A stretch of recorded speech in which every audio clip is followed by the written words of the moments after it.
Rules in Dungeons & Dragons are more like guidelines than actual rules. What I'm trying to say is that rules are not necessarily actually as important as you might think. Now, don't get me wrong, they are very important. They're basically like the crux of the entire game, but at the same time, there's a little bit missing from that context. There's a specific quote that's generally considered to be from Gary Gygax that says, "The one secret we don't want the DMs to know is that they don't need the rules," or at least something similar to that. I found the quote very different in a lot of the different places I found it, and I've also never been able to find confirmation that Gary Gygax did actually say this, but that doesn't change the fact that it does remain very true. See, the entire concept of not needing rules is interesting because isn't the point of playing D&D making a story with rules and dice so that nobody knows what's going to happen and there's some structure behind it? What separates it from make-believe if we don't have the rules? And yeah, you know what, you're right, that's true. But the rules are only there as guidelines. See, the reason that you want to sort of have rules is to be able to give some sort of structure to the stories. When somebody says they want to do something, there needs to be something there in place that allows you to say yes or no, and that's where the rules come in. Want to make an athletics check? You need the rules to do so. Do I want to scale a massive mountain? Okay, I can't just let you do that. If I just let you do whatever you want, what's separating you from just being Sun Wukong and being able to do literally everything in your story?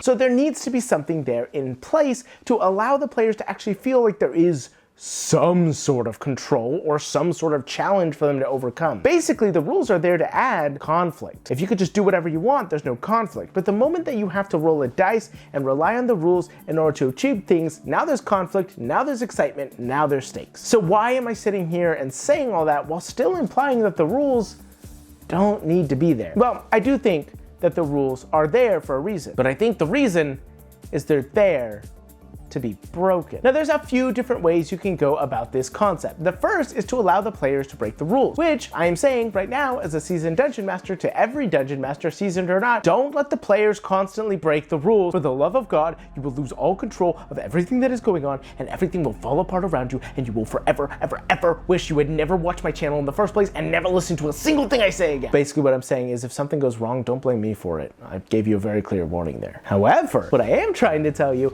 is that the rules can be broken in specific places. If the players are wanting to do things, the rules are there to tell them what should happen. However, when allowing them to break them, I like to consider this their hero moment. Think about it like this. How many times in a story have we seen a character struggling and fighting and reaching the peak of their power and unable to surpass it? How many times have we watched things like Dragon Ball Z where Goku hits literally everything he can get and that's it. That's the end. There's nothing more to do and we wonder, how do you break this peak? How do you overcome this challenge? And there are only two options. They fail or they break the rules and go even further beyond.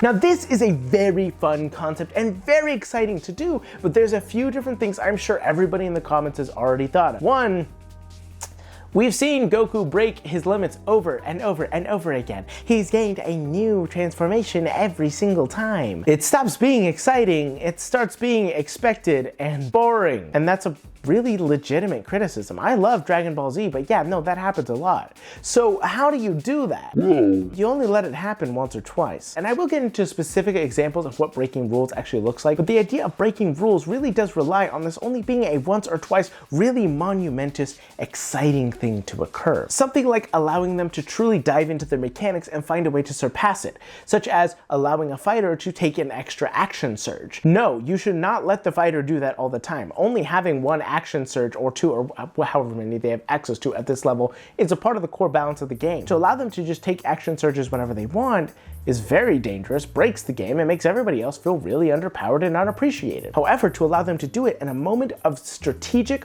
or, more importantly, dramatic tension, that's the time to do it. The thing that makes Goku's first breaking of his limits when he achieves Super Saiyan in the original Dragon Ball Z series Exciting is not that it happened, it's that it happened at a moment of true dramatic conflict. All of his friends had been either hurt or killed, there was nothing left to do, and if he didn't do something now, his son would die. There was this moment of like, this was what he had to do. There was nothing else he could do.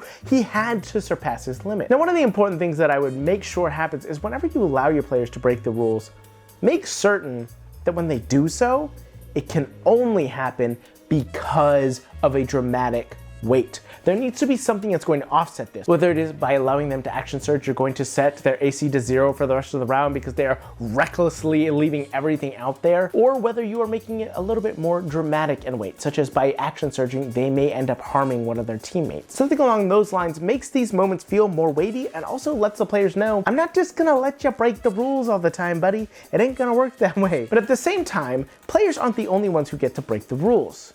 So too to the dungeon masters. Now this is even more scary to do, and I would really recommend being careful with this, because by you breaking the rules, you're then telling the players, I'm not upholding to the rules that you are. Which, like, yes, you're not. You're the game master. You get to do whatever you want, let's be fair. However, at the same time, you do this too often and suddenly it starts to lose weight. It starts to lose dramatic tension because the players know you could just break the rules whenever you want. You don't respect the game rules that they have to play by, and therefore this is unfair. And that is a very, very fair circumstance to point out.